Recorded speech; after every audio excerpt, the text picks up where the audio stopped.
नमस्कार दोस्तों, कैसे हो आप सब। आशा करती हूँ आप स्वस्थ एवं खुशहाल होंगे। चलिए आज सुनते हैं विश्व प्रसिद्ध लेखिका डॉक्टर पुष्पा सक्सेना जी द्वारा रचित कहानी सविता का शिव। ऑफिस से बड़े बाबू कैलाश वर्मा के अचानक हार्ट फेल से मृत्यु की सूचना ने उनकी वृद्धा माँ और एकमात्र बेटी सविता पर मानो वज्रपात सा कर दिया। बेटे के निधन की सूचना से वृद्धा मां हाहाकार कर उठी। भगवान ने उसका एकमात्र सहारा वो भी छीन लिया था। अचानक ही पोती सविता के चित्कार और रुदन से मानो वह जाग सी गई। सविता को अपने कलेजे से चिपटाकर उन्होंने अपने खुद के आंसू पोंछ दिए। रो मत बेटी सवी, तेरी दुर्गा दादी तेरे साथ है। प्यार से सविता को तसल्ली देकर दुर्गा बीते समय में खो गई। भगवान ने क्या उसे बस दुख सहने के लिए ही जन्म दिया था? छोटी सी उम्र में ही माँ बाप की मृत्यु का आघात सहने के बाद चाचा के घर आश्रय मिला था। विवाह के बाद नन्हे बेटे कैलाश के जन्म ने खुशियों के द्वार खोल दिए थे, पर उनकी खुशी भगवान को मंजूर नहीं थी। पति और बाद में पुत्र वधू की मृत्यु के बाद आज एकमात्र पुत्र का अचानक यूं चले जाना उन्हें आमूल हिला गया था। लेकिन वह कमजोर नहीं पड़ सकती थी। उन पर उनकी युवा पोती का दायित्व था। उन्हें अपने को सहेजना ही होगा। कैलाश जी के परिवार में बस एक बेटी सविता और वृद्धा माँ ही थी। बेटी के जन्म के 1 वर्ष के बाद ही उनकी पत्नी की मृत्यु हो गई। माँ मित्रों के बहुत कहने पर भी उन्होंने दूसरा विवाह नहीं किया। अपना पूरा ध्यान अपनी बेटी सविता और अपनी माँ दुर्गा की सेवा में ही लगा दिया। सविता में सौंदर्य और मेधा साकार थी। उसके पिता हमेशा शिक्षा का महत्व बताकर जीवन में कुछ बनने को प्रेरित करते रहते। सविता अपने पिता के आदर्शों का सच्चे मन से सम्मान करती थी। पिता की प्रेरणा से सविता के मन में भी कुछ कर गुजरने की आकांक्षा थी। हर परीक्षा में प्रथम श्रेणी में उत्तीर्ण करते हुए अब वह बीए फाइनल में पढ़ रही थी। कैलाश बाबू के कार्यालय वालों ने उनकी अंतिम यात्रा की तैयारी की जिम्मेदारी ले ली थी। सविता को सीने से लगाए दुर्गा सब शून्य आंखों से देख रही थी, मानो वह किसी और की ही अंतिम यात्रा थी। अर्थी ले जाने को शव वाहक गाड़ी आ गई थी। सबके मन में यही प्रश्न था, चिता को आग कौन देगा? दुर्गा दादी से पूछने का साहस नहीं था। कैलाश शर्मा के निकट के मित्र जानते थे, छोटी कही जाने वाली जाति की लड़की से विवाह करने के कारण कुल गोत्र पर झूठा अभिमान करने वाले उनके अपने रिश्तेदारों ने उनसे सारे संबंध तोड़ लिए थे। किसी रिश्तेदार से सहायता की आशा व्यर्थ थी। उनकी दृष्टि में कैलाश जी वर्षों से जाति और समाज से पूर्णतः बहिष्कृत थे। कैलाश शर्मा के निकट मित्र रमेश कुमार ने दादी से आकर धीमे से कहा, माँ जी, हमारे बड़े बाबू तो चले गए, लेकिन उनकी चिता को अग्नि कौन देगा? आप किसी संबंधी का नाम पता बता दीजिए, हम उन्हें बुला लाएंगे। उनके जीते जी जिन्होंने उनसे रिश्ता तोड़ लिया, उसको अपमानित किया, अब उनके हाथों उसकी अंतिम विदाई कैसे होगी? ये बात कहती दादी के आंसुओं का सैलाब बह निकला। सविता भी जोरों से रो पड़ी। क्या पंडित जी से अंतिम संस्कार कराना ठीक रहेगा? नहीं नहीं, जिस बेटे को मैंने 9 महीने अपनी कोख में रखा, पाल पोस कर बड़ा किया, उसकी अंतिम विदाई किसी पराये हाथों से नहीं होगी, उसकी अपनी माँ के हाथों होगी। मैं अपने बेटे को खुद विदा करूंगी, दुर्गा ने दृढ़ता से कहा। क्या ये कैसे संभव होगा माँ जी? आप नहीं सह सकेंगी, रमेश जी ने समझाना चाहा। उसका जाना सह रही हूं ना, तो विदाई तो देनी ही होगी। मेरा कैलाश तो चला ही गया। वह रो पड़ी। माँ जी, हमारे तो देवता चले गए। हम गरीबों को भी वह इतनी इज्जत देते थे, हमें ईमानदारी और मेहनत से आगे बढ़ने को समझाते थे। कार्यालय का सफाई कर्मचारी मोहन तो रो पड़ा। हमसे कहते जात पात, ऊंच नीच सब झूठ है। हमसे कहते जात पात, ऊंच नीच सब झूठ है। इंसान केवल अपने कर्मों से बड़ा या छोटा बनता है। माँ जी, आप अपने को अकेला मत समझिए, हम सब आपके साथ हैं। जानती हूं, लेकिन उसके यही ऊंचे विचार झूठे दंभियों को उसका दुश्मन बना गए। पीठ पीछे उसकी हंसी उड़ाते थे। उनका अपमान मेरे बेटे को लील गया। अब चलो, देर हो रही है। दादी की दृढ़ता से सभी विस्मित थे। कमला बहन, मेरे वापिस आने तक मेरी सभी को अपने साथ रखना। मैं चाहती हूँ इसे अपने पिता का जीवंत रूप ही याद रहे, उनकी अंतिम विदाई का दृश्य याद ना रहे। सविता को साथ आते देख दादी ने उसे रोककर पड़ोसिन कमला मौसी से कहा था। शववाहक गाड़ी में कैलाश शर्मा का शव रखा जा चुका था। रमेश कुमार और कुछ अन्य लोगों ने दादी के साथ वाहन में बैठ गए और दादी अपने बेटे के सिर के निकट बैठ गई। प्यार से बेटे के बाल संवारती बोली, अपनी माँ को छोड़कर कैसे चला गया? अब हम किसके सहारे जिएंगे? एक बार भी नहीं सोचा तूने? बेटे का माथा प्यार से चूमती माँ बिलख उठी। सबकी आंखें नम हो गई। सजी चिता पर निष्प्राण शरीर रखा जा चुका था। पंडित जी ने मंत्रोच्चार के साथ शव को अग्नि को समर्पित करने को कहा तो लोग स्तब्ध थे। दुर्गा ने हाथ जोड़कर कहा, हमारा नाता बस इतने ही दिनों का था। अब इसके आगे की यात्रा तुझे अकेले ही करनी है। तेरी माँ तेरे साथ नहीं होगी, पर राह में कोई कंटक ना आए, इसकी प्रार्थना करती रहेगी। जा बेटा, तेरी माँ तुझे अंतिम विदाई दे रही है। कहते हुए दुर्गा ने चिता को प्रज्वलित कर दिया। धू धू करती चिता को देखती दुर्गा वहीं धरती पर निष्प्राण सी बैठ गई। माँ जी, अब आप जाइए, बाकी काम हम पूरे कर लेंगे, लोगों ने कहा। नहीं, जब तक अपने बेटे की अस्थियों का विसर्जन ना कर लूं, उसकी अंतिम विदाई कैसे पूरी होगी? चिता ठंडी होने तक यहीं रुककर उसके अंतिम अवशेष नदी में प्रवाहित करने हैं। अगर आप कहें तो हम आपके साथ अस्थि विसर्जन के लिए हरिद्वार चल सकते हैं। ऑफिस की गाड़ी आपको ले जाएगी। कार्यालय प्रमुख ने शांत स्वर में कहा। नहीं, मेरे बेटे ने कभी भी किसी आडंबर में विश्वास नहीं किया। उसके लिए हर नदी का जल गंगा जल रहा है। उसे इसी नदी में भी उतनी ही शांति मिलेगी जितनी गंगा जल में। आप लोग घर जाइए, आपके साथ के लिए आभारी हूं। नम आंखों के साथ हाथ जोड़कर दुर्गा ने सबको विदा दे दी। आप सब लोग जाइए साहब जी, हम लोग माँ जी के साथ रुकेंगे, कुछ कर्मचारियों ने एक स्वर में कहा। कुछ दिन बीत चले थे। घर का सूनापन और सन्नाटा मुखर था। कैलाश के ऑफिस से सविता के लिए नौकरी का प्रस्ताव दिया गया था। अपने घर की आर्थिक स्थिति जानते हुए सविता भी नौकरी को तैयार थी, पर दादी ने दृढ़ता से अपना निर्णय सुना दिया। नहीं, मेरी सभी नौकरी नहीं करेगी।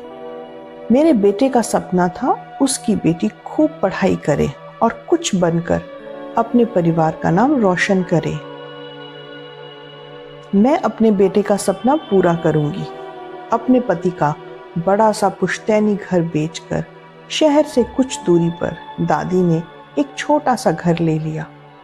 अपना घर छोड़ती सविता की आंखों से पुराने सुखद दिनों की यादें आंसुओं के रूप में बह रही थीं, पर दादी ने प्यार से उसके आंसू पोंछ कर कहा, जब तक मैं हूं तेरी आंखों से आंसू नहीं बहने दूंगी। तुझे किसी तरह की चिंता नहीं करनी है। कैलाश की भविष्य निधि और घर बेचने के बाद बचे पैसे तेरी उच्च शिक्षा और भविष्य के लिए काफी हैं। सविता नहीं जानती थी उसकी दादी की बातों में कहाँ तक सच्चाई है, पर उनकी बातों ने उसे साहस जरूर दिया था। पिता का अभाव, उनका प्यार और प्रेरणा भुला पाना आसान नहीं था, पर पिता और दादी के प्रेरक शब्दों ने उसे टूटने नहीं दिया। अपने दुखों को भुलाकर वह पढ़ाई में जुट गई। दुर्गा अकेले में कितना भी रोती हो, पर सविता के सामने हमेशा सामान्य बनी रहती। उसे अपने पापा की कमी भुलाने की कोशिश करती रहती। पिता द्वारा बनाई दिनचर्या के अनुसार सविता दिन में पढ़ाई करने के बाद शाम को खुली हवा में कुछ देर घूमने के लिए बाहर जरूर जाती थी। उसके पिता उसे हमेशा समझाया करते थे, गोधूली बेला में किताबों में सिर गड़ाए रखने से आंखों की रोशनी कम हो जाती है। इस समय खुली हवा में घूमने जाना अच्छा होता है। शाम को डूबते सूरज को देखना, पक्षियों को अपने घर लौटते देखना सविता को बहुत ही प्रिय लगता था। एक दिन सविता एक दूसरे रास्ते से जा रही थी। अचानक एक घर के बाहर रखे फूलों के गमले पर उसकी नजर पड़ी। गुलाब के उस पौधे पर पत्तियों से अधिक मुस्कुराते फूल झूम रहे थे। मुग्ध देखती सविता की बेध्यानी में उसका पैर एक पत्थर से टकरा गया। चीख मारती सविता जोरों से गिर गई थी। घर के सामने बरामदे में बैठा युवक उसकी चीख सुनकर बाहर आ गया। सविता उठने का व्यर्थ उपक्रम कर रही थी। शायद पैर में मोच आ गई थी या हड्डी टूट गई थी। युवक ने सविता को सहारा देकर खड़ा करना चाहा, पर सविता की आंखों से दर्द के कारण आंसू आ गए थे। रुकिए, मैं आपके लिए दर्द दूर करने वाला स्प्रे ले आता हूँ। युवक तेजी से घर के भीतर चला गया। हाथ में स्प्रे लाए युवक ने सविता के पैरों पर स्प्रे करके सविता से कहा, अगर आपका फ्रैक्चर नहीं हुआ है तो बस थोड़ी ही देर में आपका दर्द भाग जाएगा। स्पोर्ट्समैन इसे हमेशा ही इस्तेमाल करते हैं। आप भी खिलाड़ी हो? कजरारे नैन उठाकर सविता ने युवक से सवाल किया। नहीं नहीं, मैं तो यहाँ कंप्यूटर कंपनी में काम करता हूँ। हाँ, कभी कभी जरूरत के लिए इस स्प्रे को अपने पास में रखता हूँ। थोड़ी ही देर में सविता का दर्द काफी कम हो गया। वह उठने की कोशिश कर भी रही थी, लेकिन उसे रोककर युवक ने कहा, आपको कहाँ जाना है? आप कुछ देर मेरे घर में रेस्ट कर लीजिए, तब तक आपके लिए रिक्शा बुला लाता हूँ। अभी आप पैदल नहीं जा सकेंगी। मुझे दुख है, मेरे घर के सामने आपको चोट लग गई। पता नहीं अपना नाम सार्थक करने वाला ये पत्थर कहाँ से आ गया। गलती इस पत्थर की नहीं है, हमारी है। फूलों की सुंदरता देखने में सड़क से ध्यान हट गया था। वैसे हमारा घर दूर नहीं है, थोड़ी ही दूर पर वो लाल और पीले रंग का जो मकान है, हम वहीं रहते हैं। आपका घर मैंने देखा है, लगता है आपको भी फूलों से बहुत प्यार है। आपने भी अपने घर के बाहर बहुत सारे फूलों के पौधे लगाए हैं। चलिए, आपको सहारा देता हूँ रिक्शा आने तक। सामने बरामदे में ही बैठ जाइए। युवक सविता का संकोच समझता था। संकोच के साथ सविता युवक का सहारा लेकर धीमे कदमों से चलकर बरामदे में पड़ी कुर्सी पर बैठ गई। कुर्सी के सामने मेज पर कंप्यूटर खुला रखा था। हमारी वजह से आपका काम रुक गया ना? हमारी लेक्चरर्स और फ्रेंड्स जब कंप्यूटर इस्तेमाल करती हैं तो हम भी सोचते हैं, काश हम भी ऐसे काम कर सकते, पर हमें तो कंप्यूटर की ABCD भी नहीं आती। सविता के सुंदर मुख पर उदास मुस्कान थी। अपने पिता के सीमित साधनों को जानते हुए सविता उनसे कोई बड़ी चीज नहीं मांगती थी। साथ की लड़कियां जब अपने कंप्यूटर पर आसानी से बहुत सी जानकारी ले लेती तो वह भी सोचती, काश वह भी उनकी तरह विभिन्न विषयों पर कंप्यूटर की सहायता ले सकती। पर उसने अपने पिता से कभी इस विषय में कुछ कहा ही नहीं। जीवन में उसे जो मिला उसे ही सहजता से स्वीकार कर लिया। इसमें कौन सी कठिन बात है? अगर आप चाहें तो आसानी से कंप्यूटर पर काम करना सीख सकती हैं। क्या सच ऐसा हो सकता है? पर हमें सिखाएगा कौन? अगर आप चाहें तो कंप्यूटर के बेसिक्स तो आपको मैं ही सिखा दूंगा।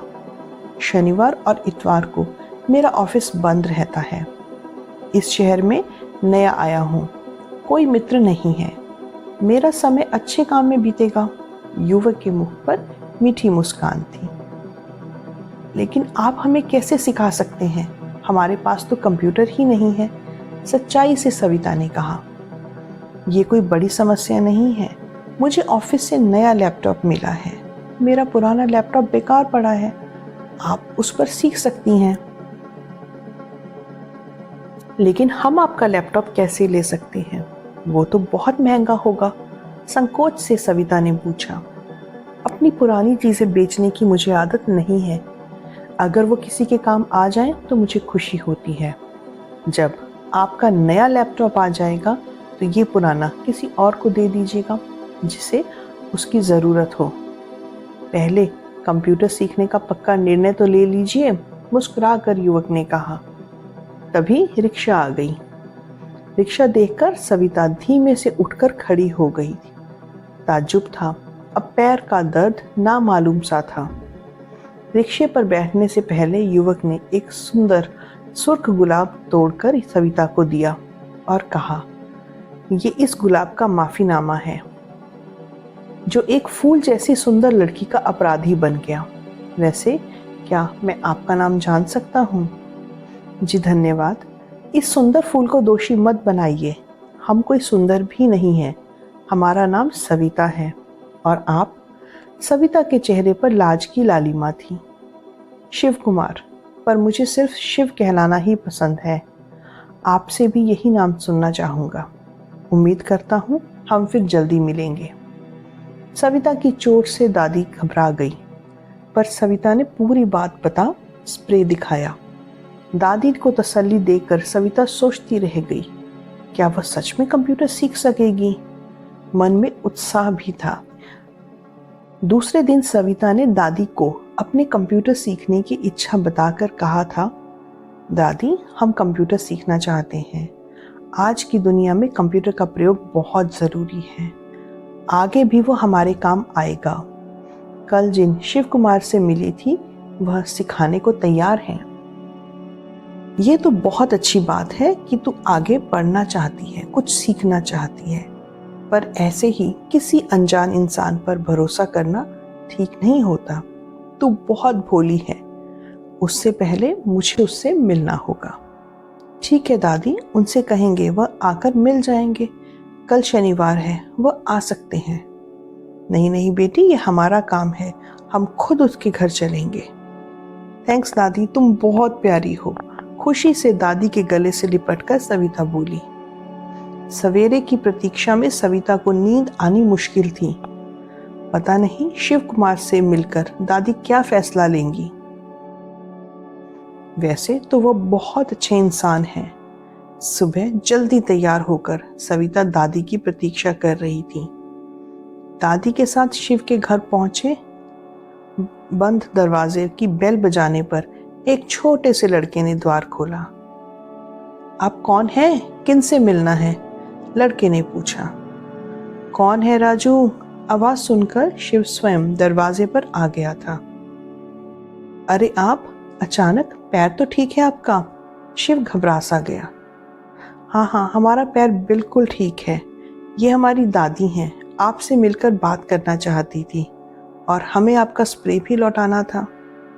ओह, स्प्रे लौटाने की तो कोई ज़रूरत नहीं थी। आइए। दादी को प्रणाम कर दोनों के घर के भीतर आने की राह देता शिव पीछे हट गया। कमरे में एक बेंत का सोफा, 4 कुर्सियां और मेज थी। अलमारी में किताबें सजी हुई थी। सबके बैठ जाने पर शिव ने लड़के को राजू कहकर पानी लाने की आवाज दी। शिव बेटा, कल तुमने सविता की बहुत मदद की थी, उसके लिए बहुत बहुत धन्यवाद।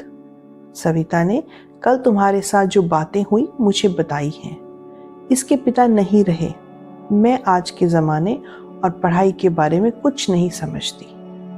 इसे लगता है कि तुम कंप्यूटर सिखाने में इसकी सहायता कर सकते हो। क्या ये सच है? जी हाँ दादी, शनिवार और इतवार को मेरे पास कोई काम नहीं रहता। यहाँ मेरे मित्र भी नाम भर के ही हैं, लेकिन छुट्टी के दिन वे सब भी अपने परिवार के साथ व्यस्त रहते हैं। सविता को अगर सीखने में रुचि है तो मुझे सिखाने में बहुत खुशी होगी। शिव बेटा, तुम क्लास लेने की कितनी फीस लोगे? दादी ने पूछा। दादी जी, मैं अनाथ हूँ। अनाथालय में किसी उदार व्यक्ति की सहायता से मेरा पालन पोषण और शिक्षा पूरी हुई है, इसलिए विद्या दान के लिए पैसे लेना अपराध मानता हूँ। मुझे फीस नहीं चाहिए, पर सविता की तरह अपने लिए भी आपका आशीर्वाद और प्यार जरूर चाहूंगा। मिलेगा ना? मुस्कुरा के सविता को देखकर शिव ने कहा। उसी बीच राजू चाय के 3 कप और बिस्किट ट्रे में रखकर मेज पर रख गया था। तुम्हारी बातें सुनकर बहुत अच्छा लगा। तुम्हें मेरा प्यार और आशीर्वाद जरूर मिलेगा। वैसे क्या तुम जानते हो अनाथालय में तुम्हारी सहायता किसने की थी? जी नहीं, बहुत कोशिश की पर उनका नाम गुप्त ही रखा गया। पर वह मेरी पढ़ाई और शिक्षा के लिए पैसे बराबर भेजते रहे। उनकी कृपा से आज यहाँ पहुँच सका हूँ। ईश्वर उन्हें दीर्घायु करे। वह जो भी थे, उनके उपकार का ऋण तो मैं इस जीवन में कभी उतार ही नहीं सकता। बस प्रति माह एक मेधावी बच्चे की पढ़ाई के लिए पैसे भेजता हूँ और इस अनाथ राजू के दायित्व को उठाता हूँ। इतना कहकर शिव मौन हो गया। वाह बेटे, तुम तो बहुत महान कार्य कर रहे हो। भगवान तुम्हें यश और सफलता दे। आपका आशीर्वाद लेने के लिए आभारी हूँ। मेरा कोई अपना नहीं है। आपको देखकर लगता अगर मेरी दादी होती तो उनसे भी ऐसा ही आशीर्वाद मिलता। शिव का कंठ भर आया। तुम मुझे अपनी ही दादी समझ सकते हो बेटा, पर हमारी एक समस्या है। हमारे पास बस एक ही कमरा है और सारी गृहस्थी वहीं जमा है। तुम इसे कहाँ पढ़ाओगे? अगर आपको अपने इस बेटे पर विश्वास है तो सविता क्लास के लिए यहाँ मेरे घर आ सकती है। यहाँ तो बस राजू ही मेरे साथ रहता है। आपके विश्वास को कभी निराश नहीं करूँगा, गंभीरता से शिव ने कहा। जिसने जीवन में इतने कष्ट देखे हैं, माँ बाप का प्यार नहीं जाना, अपनी मेहनत और लगन से इस मुकाम पर पहुंचा है, उस पर अविश्वास कैसे कर सकती हूँ? अपनी अनुभवी आंखों से देख सकती हूँ। तुम एक सच्चे और अच्छे इंसान हो। तुम सविता की क्लास कब शुरू करोगे?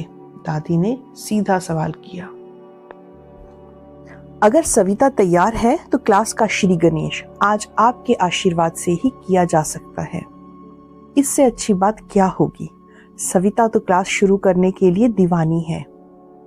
ठीक है, पहले आप चाय पीजिए, फिर मैं आज से ही सविता का कंप्यूटर से परिचय करता हूँ। दादी ने कहा, मुझे घर जाना होगा, कुछ जरूरी क्लास निपटाने हैं। क्लास खत्म करके सविता स्वयं घर आ जाएगी। मेरा आशीर्वाद हमेशा तुम्हारे साथ रहेगा। दादी उठ खड़ी हुई। दादी को द्वार तक छोड़कर शिव ने अलमारी से तुरंत ही अपना पुराना लैपटॉप निकाला और उसे चार्जिंग पर लगा दिया। सविता के चेहरे पर खुशी और उत्साह छलका पड़ रहा था। शिव कुमार को पास आते देखते ही वह आदर के साथ खड़ी हो गई। अरे अरे, यह क्या? मैं कोई मास्टर जी नहीं हूँ। हम दोस्तों की तरह रहेंगे, तभी तुम आसानी से सीख सकोगी। टीचर या मास्टर से भय हो सकता है, पर दोस्त से नहीं। दोस्त से दिल खोल कर बात की जाती है। और एक बात और, तुम मुझे सिर्फ शिव कहोगी और मैं तुम्हें तुम्हारी दादी की तरह सभी कहकर ही पुकारूंगा। कहो, मेरी शर्त मंजूर है? शिव के चेहरे पर शरारती मुस्कान थी। जी, पर आप तो हमसे बड़े हैं, आपका नाम कैसे ले सकती हूँ? धीमी आवाज में अपनी बात कहती सविता का मुख लाल हो उठा। लेकिन मुझे सिर्फ शिव सुनने की ही आदत है। अगर मंजूर नहीं तो दोस्ती और क्लास दोनों ही नहीं। अरे अरे, ये शर्त है तो कठिन, पर हम कोशिश करेंगे, सविता ने शर्मा कर कहा। चलो, आज तुम्हारा परिचय तुम्हारे एक और नए दोस्त से कराता हूँ। अपना कंप्यूटर खोलकर शिव ने सविता को कीबोर्ड, माउस आदि दिखाकर उनके कार्य समझाने शुरू कर दिए। शिव द्वारा दी गई जानकारी को सविता ध्यान से देख समझ रही थी। कोशिश करने पर माउस और एरो उसकी पकड़ से बाहर हो जाते और सविता को हंसी आ जाती। आपके कंप्यूटर का ये एरो तो शैतान बच्चे की तरह है, हमारी बात मानता ही नहीं, अपनी मनमानी कर रहा है। सविता की बात सुनकर शिव जोरों से हंस पड़ा। वाह, क्या उपमा दी है। पर इस शैतान बच्चे को तुम्हें साधना होगा। घबराओ मत, जल्दी ही यह तुम्हारे इशारों पर नाचेगा। बस कोशिश करते रहना। आपका लंच का समय हो गया है, अब हमें जाना चाहिए। क्या राजू आपके लिए खाना बनाता है? शिव एकदम से बोला, क्या बात करती हो? वह मेरे लिए खाना बनाता है? नहीं, खाना तो मुझे उसके लिए बनाना पड़ता है, या खाना बाहर से मंगाना पड़ता है। हाँ, वैसे कभी कभी नूडल्स उबाल लेता हूँ या कच्चा पक्का कुछ बना लेता हूँ। हम दोनों के लिए काफ़ी है, हमारा गुजारा हो जाता है। शिव के शब्दों में राजू के लिए स्नेह था। आप दोनों हमारे यहाँ खाना क्यों नहीं खा लेते? हम दादी से कहेंगे, दादी को भी बहुत खुशी होगी। नहीं, तुम ऐसा बिल्कुल नहीं कहोगी। जिस दिन दादी पर वैसा अधिकार पा गया तो अपने आप सब कुछ मांग लूंगा, पर अभी नहीं। शिव ने कीबोर्ड की सहायता से कुछ शब्द लिखकर दिखाए तो सविता की आंखें चमक उठी। शिव की मदद से जब स्वयं कुछ शब्द टाइप किए तो उसकी खुशी का ठिकाना ही नहीं रहा। उसे ऐसा लगा मानो उसने सब सीख लिया हो। उसकी खुशी चेहरे को और भी कमनीय बना गई थी। शिव उसे मुग्ध देखता ही रह गया। आज के लिए इतना ही काफी है। घर में सब कुछ एक बार फिर से दोहरा लेना। अब तुम्हें राजू घर छोड़ आएगा। अचानक ही शिव जाने को खड़ा हो गया। घर में सविता उत्साह के साथ अपनी दादी को पहले दिन की कामयाबी के बारे में बता रही थी। दादी ने उसे रोककर प्यार से कहा, अब कंप्यूटर की दीवानगी में खाना पीना भी भूल जाएगी क्या? अभी तक तेरे इंतजार में मैं भी भूखी बैठी हूँ। सॉरी दादी, सविता प्यार से दादी के गले लग गई। क्यों, तुमने आज अपना पाठ दोहरा लिया है या फिर पनिशमेंट चाहिए? दूसरे दिन सविता के आने पर शिव ने पूछा। जी नहीं, हमने सब याद कर लिया है, भोलेपन से सविता बोली। वाह, तब तो तुम्हें इनाम मिलना चाहिए। शिव ने एक पीला गुलाब सविता को थमाया था। अरे, ये कितना सुंदर है, जैसे सोने का बना होता है। उस दिन इसे देखा नहीं था। सविता मुग्ध थी। आज ये पहली बार खिला है, इसलिए इस पर किसी विशेष व्यक्ति का ही अधिकार था। विशेष व्यक्ति? लेकिन हम विशेष कैसे हो गए? वैसे भी इसे कुछ दिन और अपने जन्मदाता की गोद में मुस्कुराने देते तो ज्यादा अच्छा होता। अब ये सूख जाएगा। सविता ने प्यार भरी नजर फूल पर डालकर संजीदगी से कहा। अरे अरे, मुझे नहीं पता था कि मैं एक फूल का अपराधी बन जाऊंगा। कहिए, क्या सजा देंगी? शिव ने शरारत से कहा। हम आपको सजा कैसे दे सकते हैं? विस्मित सविता बोली। एक बात याद रखना, अगर हमें सच्चे दोस्त बनना है तो गलती करने वाले दोस्त को दूसरे दोस्त को सजा देने का पूरा अधिकार होता है, शिव ने गंभीरता से कहा। हम सोचते हैं आप अपना इतना समय हमें दे रहे हैं, उतने समय में आप अपना कोई और फायदे का काम कर सकते हैं। हम आपका समय ले रहे हैं और बदले में कुछ भी नहीं दे रहे हैं। वही काम कर रहा हूं, अब आगे कुछ सीखना है तो शुरू करें। शिव ने अपना लैपटॉप खोल लिया। शिव की गंभीर मुद्रा से सविता जैसे डर गई। उदास मुख के साथ शिव को बता रहा था, वह सुनती और नोट करती रही। अचानक उसके डरे हुए मुख को देखकर शिव ठठाकर हंस पड़ा। क्यों, डरा दिया ना? इसीलिए तो पहले दिन ही कहा था कि हम दोस्त हैं। तुम्हारे टीचर बनकर अपने दोनों के बीच में दूरी नहीं लाना चाहता। अपने स्कूल के दिनों का एक मजेदार किस्सा सुनाता हूँ। मैं अपने एक टीचर से खूब डरता था, पर अचानक एक दिन भूत बनकर मैंने अपनी शैतानी से टीचर को डरा दिया। अच्छा, आप इतने शैतान थे? यकीन नहीं होता।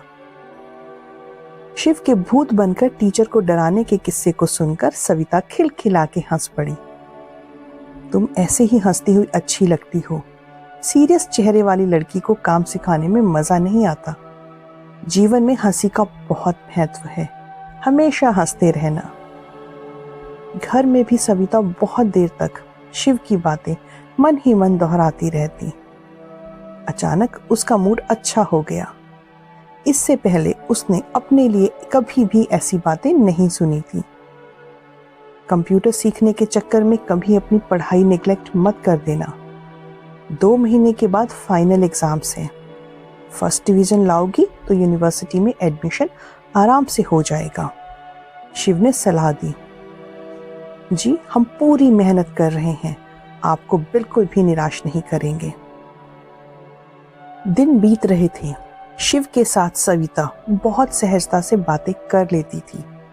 अक्सर दोनों ही अपने अपने जीवन की खट्टी मीठी बातें भी शेयर कर लेते। दोनों अब मित्र बन चुके थे।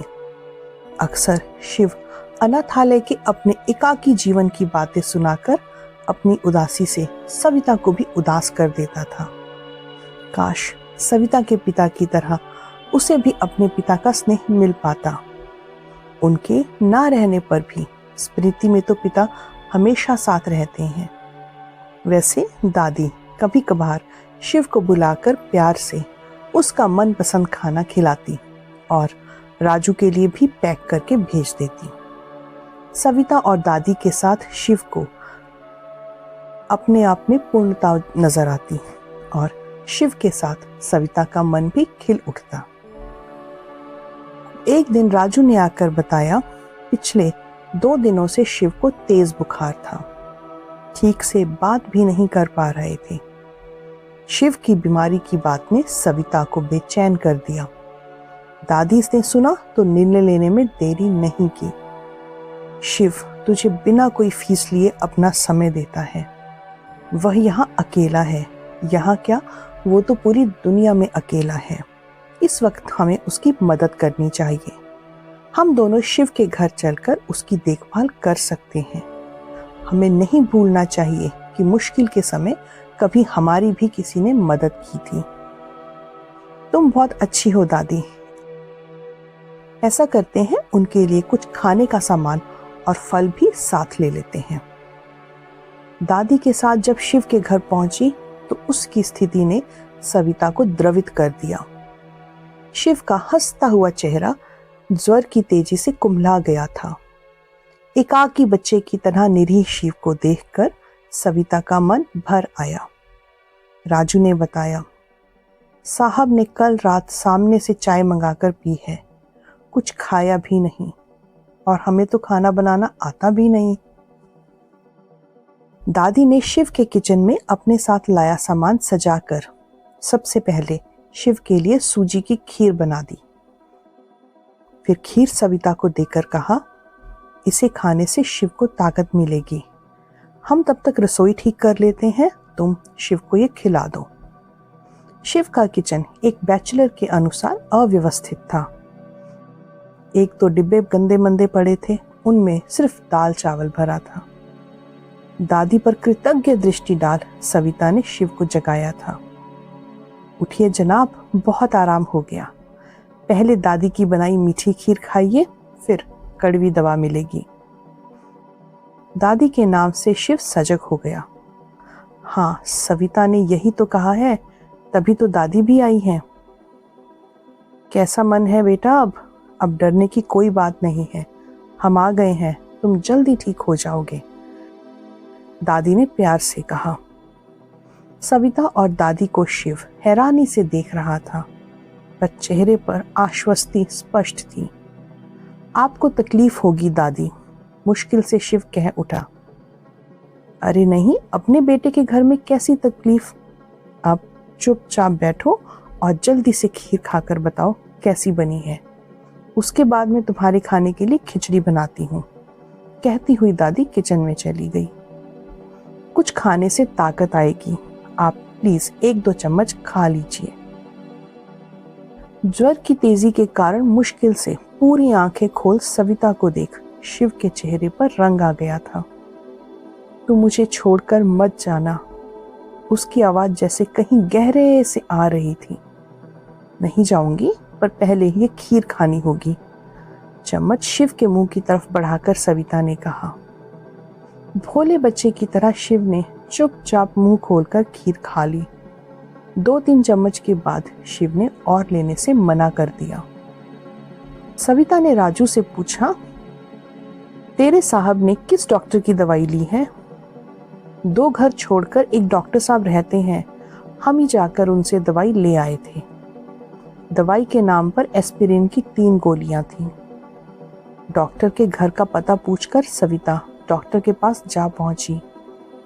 डॉक्टर साहब, आपके पड़ोसी शिव कुमार बहुत बीमार हैं, प्लीज उन्हें चलकर देख लीजिए। आपकी फीस मैं कल घर से लाकर दे दूंगी, आज मैं अपने साथ पैसे नहीं लेकर आई। उन्हें आपकी मदद की आवश्यकता है। नो प्रॉब्लम, फीस की जरूरत नहीं है, मैं उन्हें जानता हूँ। आप उनकी कौन है?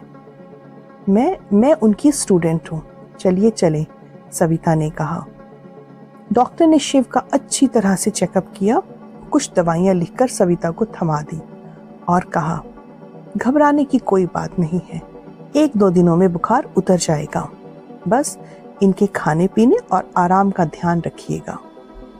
2 दिन ठीक समय पर दवा और स्वास्थ्यप्रद भोजन मिलने से शिव का बुखार बहुत हल्का हो गया था। दादी जब बाहर शिव की गार्डन देख रही थी, तब सविता को अकेले पाकर शिव ने कहा, तुम मेरी संजीवनी हो, मुझे कभी भी अकेले छोड़कर मत जाना, वरना मैं तो बेमौत ही मर जाऊंगा।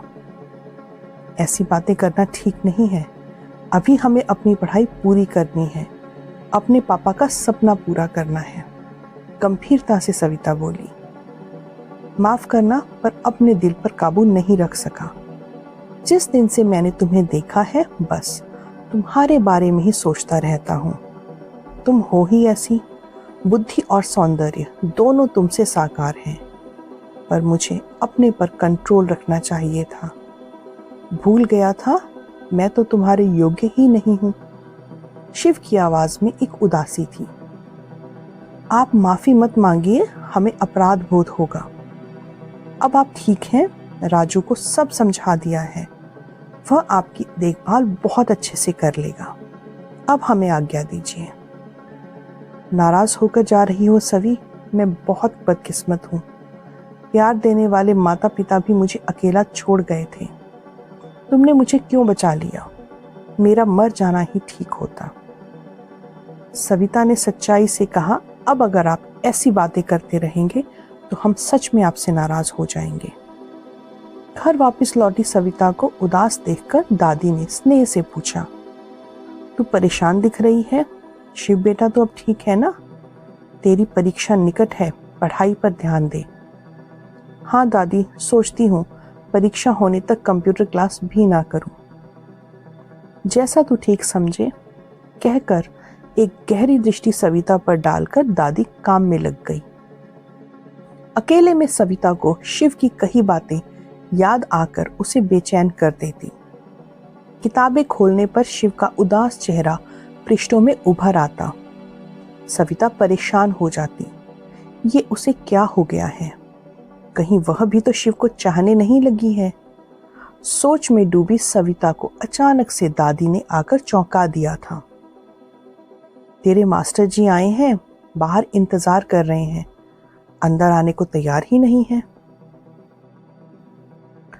क्या? कब आए वो? ठीक तो है ना? घबराहट में सवाल पूछती सविता तेजी से बाहर निकल गई। क्षीणकाय उदास सा शिव अपने स्कूटर के सहारे बाहर ही खड़ा था। जब से सविता शिव के घर से वापस आई थी, राजू का इंतजार कर रही थी। पर शायद शिव ने उसे खबर देने को मना किया था। और अचानक आज खुद क्यों आया है? ये क्या, अभी तबीयत आपकी ठीक नहीं हुई और आप यहाँ आ गए? शायद फिर से बीमार होने का इरादा है। अगर तीमारदार तुम हो तो मैं जिंदगी भर बीमार रह सकता हूँ। अब शिव गंभीर हो गया था। आपसे मैं पहले ही कह चुकी हूँ, हमें ऐसी बातें अच्छी नहीं लगती। जब तक हम अपनी पढ़ाई पूरी नहीं कर लेते, अपनी आगे की जिंदगी बारे में कुछ भी नहीं सोच सकते। मैं भी तुम्हारे भविष्य के विषय में ही सोचता रहता हूँ सभी। तुम्हें सिर्फ ग्रेजुएशन ही नहीं करना है, बल्कि तुम्हें कंप्यूटर में आगे बढ़ते देखना मेरा भी सपना है। तुम्हें MCA यानी मास्टर इन कंप्यूटर एप्लीकेशन में एडमिशन की तैयारी करनी है।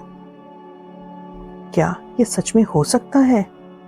लेकिन कॉलेज की फीस तो बहुत ज्यादा होगी। खुशी और उदासी दोनों में ही सविता पूछ बैठी थी। उसकी चिंता तुम्हें नहीं करनी है। अगर फर्स्ट डिवीजन ले आई तो फीस का इंतजाम मेरा जिम्मेदारी है। हम आपका और एहसान कैसे ले सकते हैं? पहले ही आपने हमारे लिए इतना किया है।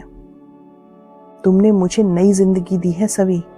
तुमसे मिलने से पहले अपने को अकेला अनाथ इंसान मानता था, पर अब अपने जीवन को पूर्ण मानता हूं। छोड़ो मेरी बात, तुम नहीं समझोगी। प्रैक्टिस करते रहना। कुछ दिनों के लिए बाहर जा रहा हूं। लौट कर तुम्हारा टेस्ट लूंगा। बात समाप्त कर शिव स्कूटर स्टार्ट करके चला गया। विस्मित सविता शिव की बातों का अर्थ समझने की असफल कोशिश करती रही। शिव ने कहा है उसे फर्स्ट डिवीजन लानी है। शिव को बुलाकर वह पढ़ने की कोशिश करती, लेकिन शिव की अनुपस्थिति उसे बेचैन कर देती। शिव की हर पल प्रतीक्षा उसे परेशान करती। क्यों वह शिव के बिना अपने आप को अकेली पाती है? शिव जैसे उसके जीवन का आधार बन गया था।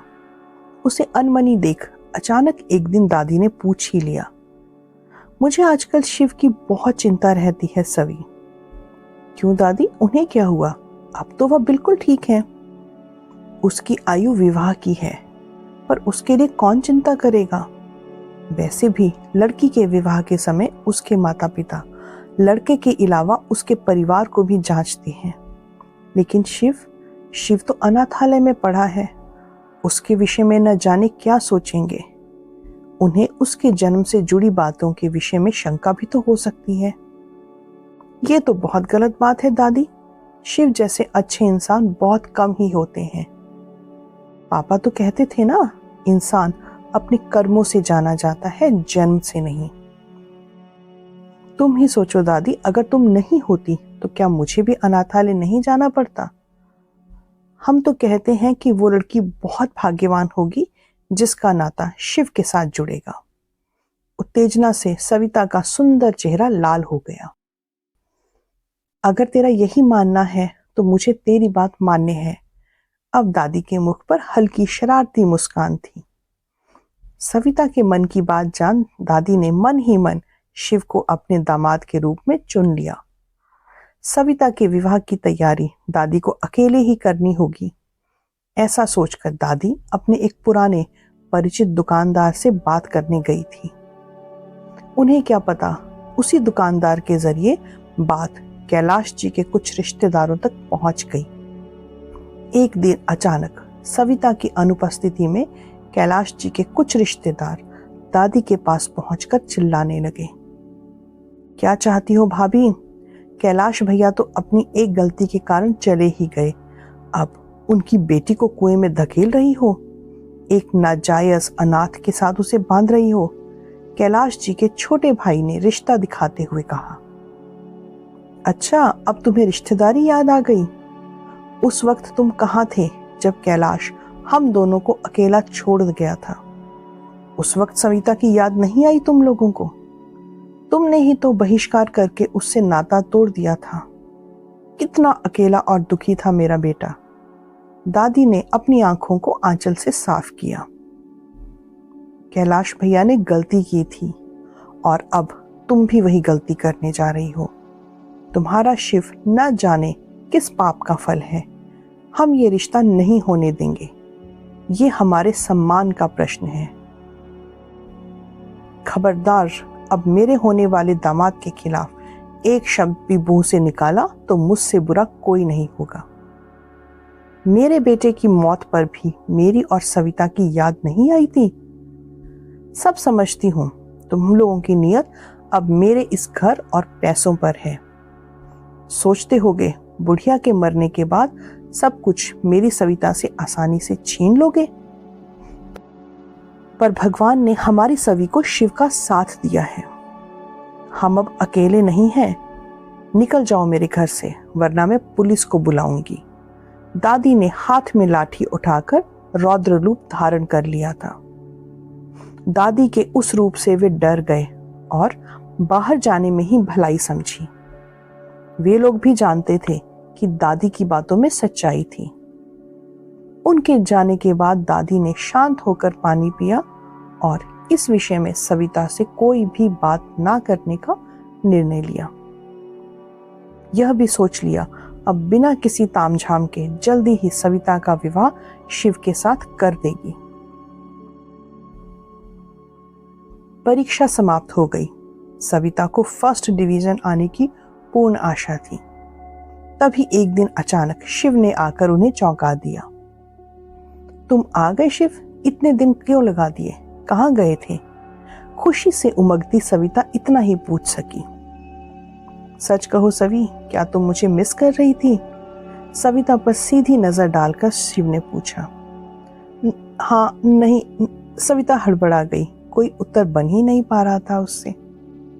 तुम अपने मन को समझ नहीं पा रही हो सवी। सच्चाई यही है कि हम एक दूसरे से प्यार करने लगे हैं, पर मैं अपनी सच्चाई और स्थिति से परिचित हूं। एक अज्ञात कुल परिवार का अनाथ तुम्हें पाने के सपने भी नहीं देख सकता। तुम मुझे भले ही ना मिल सको, पर आजीवन तुम मेरी प्रेरणा रहोगी। तुम्हारे एमसीए में एडमिशन के लिए फॉर्म लाया हूं, भर देना। डिपार्टमेंट के हेड से मेरी बात हो गई है। तुम्हारा एडमिशन स्कॉलरशिप के साथ हो जाएगा। गंभीरता से अपनी बात कहते शिव ने सविता को फॉर्म थमा दिए थे। आप हमारे लिए इतना क्यों कर रहे हो शिव? आपके धन्यवाद के शब्द या बदले में कुछ देने के लिए हमारे पास कुछ भी नहीं है। सविता के नैनों से मोती जैसे आंसू ढुलकने लगे। क्योंकि मैं तुम्हें अपने से भी ज्यादा चाहता हूं सवी। शायद अब मेरा तुमसे दूर हो जाना ही ठीक होगा। जल्दी ही तुमसे हमेशा के लिए दूर चला जाऊंगा। यहां रहते हुए अपने दिल पर नियंत्रण नहीं रख सकूंगा। उदास स्वर में शिव ने कहा। वाह, ऐसे कैसे जा सकते हो? एक बड़ी खुशी की बात है, मुंह तो मीठा करना ही होगा। अचानक दादी ने बाहर से अंदर आकर उन दोनों को अपनी बात से चौंका दिया। दादी, आप ये क्या कह रही हैं? क्या खुशी की बात है? कहीं ऐसा तो नहीं कि आप सवी के विवाह को लेकर परेशान थी और आपने सवी की शादी कहीं तय कर दी है? अपने को भरसक संयत रखकर शिव ने पूछा। हाँ हाँ, उसी खुशी में तो मिठाई खिला रही हूँ। अपने दामाद को ऐसे ही बिना कुछ मीठा खिलाए कैसे विदा कर सकती हूँ? आपका दामाद कौन, कहाँ है? विस्मित शिव इतना ही पूछ सका। चेहरे पर जैसी काली छाया सी तैर गई थी। क्या अब भी नहीं जान सके? तुम ही मेरी सवी का प्यार उसके शिव हो। जैसे शिव ने विष पान करके सबका कल्याण किया था, तुमने भी तो अपने अज्ञात अतीत पर विजय पाकर अपने को प्रमाणित किया है। दूसरों की निस्वार्थ मदद करते हो। मेरी अनुभवी दृष्टि हमेशा तुम्हें परखती रही और तुम खरा सोना सिद्ध हुए। स्नेहपूर्ण दृष्टि डालकर दादी ने सच्चाई कह डाली। दादी, आप मेरा कुल जाति कुछ भी नहीं जानती। ना जाने किसी की अवांछित संतान हूं या मजबूरी। बस इसके आगे कुछ मत कहना शिव। इस विषय में मेरी बात सवी से हो चुकी है। उसका मन पढ़ चुकी हूं। तुम्हें उसने सच्चे मन से चाहा है। अपने पिता की तरह वह भी कुल जाति आदि में विश्वास नहीं रखती। तुम एक आदर्श, उदार, स्वाभिमानी और योग्य इंसान हो। तुम्हें पाना किसी भी लड़की का सौभाग्य होगा और मेरी सवी वही सौभाग्यशाली लड़की है। ठीक कह रही हूं ना सवी मैं? नहीं, अभी हमें अपनी पढ़ाई पूरी करनी है, शादी नहीं, सविता ने संकोच से कहा।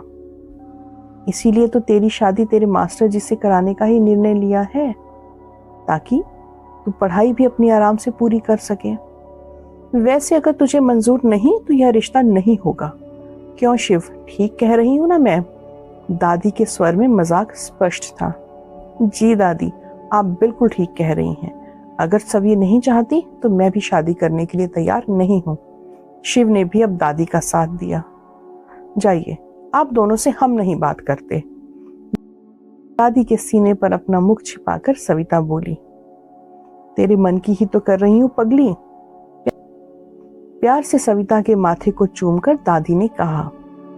दादी के चरण स्पर्श के लिए झुके शिव और सविता को पास के मंदिर से आने वाली प्रातःकालीन पूजा की घंटियां और शिव ध्वनि जैसे दोनों को अपना पावन आशीर्वाद दे रही थी। तो दोस्तों, ये थी आज की कहानी। कैसी लगी हमें कमेंट करके जरूर बताइएगा। अगर कहानी अच्छी लगी तो इसे लाइक कीजिए और शेयर कीजिए। ऐसी ही और बेहतरीन कहानियां सुनने के लिए चैनल से जुड़े रहिए। तब तक अपना ध्यान रखिए। शुभ रात्रि।